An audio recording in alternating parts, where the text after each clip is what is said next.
ఉదయం టిఫిన్ తినేసి 11 గంటల నుంచి స్టార్ట్ అయ్యామండి రెడీ అవ్వడము. ఇంక అమ్మ అయితే బట్టలు అవన్నీ పిల్లలు ముందే వచ్చారు కదా! వాళ్ళు కొంచెం ఎక్కువ బట్టలవి తీసుకొచ్చారు. ఇంక అవన్నీ సర్దడము, ప్యాకింగ్స్ అవి ఇవి ఉంటాయి కదా! పుట్టింటి నుంచి వెళ్తున్నామంటే ఇవి వద్దన్నా కానీ ఏదో ఒకటి పెడుతూ ఉంటారు. పచ్చళ్ళు అవి ఏదో కొన్ని చేసి పెట్టింది. ఇంక అవన్నీ ప్యాక్ చేసి పెడుతూ ఉందనమాట.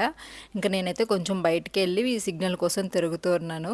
ఇంక పువ్వులు నిన్న కోసాం కదా పక్కింట్లో, ఆ పువ్వులన్నీ పెట్టుకుంటున్నా. ఊర్లో ఎక్కడికైనా ఊరికెళ్తున్నా కానీ మెయిన్‌గా మనం పుట్టింటి నుంచి అత్తారింటికి వెళ్తాం చూడండి, అప్పుడైతే పువ్వులు పెట్టుకోకుండా పంపరండి. అట్లీస్ట్ కొన్నైనా మన ఇంట్లో లేకపోయినా పక్కింటికి వెళ్ళి మా అమ్మాయి రేపు ఊరికి వెళ్తుంది అని చెప్పేసి మరీ కోసుకొస్తుంది అనమాట.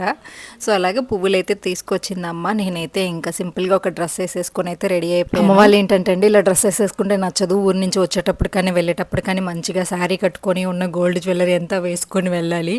ఎందుకు అవన్నీ ఏం చేస్తాయి, పిల్లలు పెడతాయా బీరువాలో పెట్టుకొని డ్రెస్సెస్ వేసుకొని తిరుగుతూ ఉంటావు, ఇంకా చీరలు ఎప్పుడు కట్టుకుంటావు, ఆ నగలు ఎప్పుడు వేసుకుంటావు అని అడుగుతూ ఉంటుంది.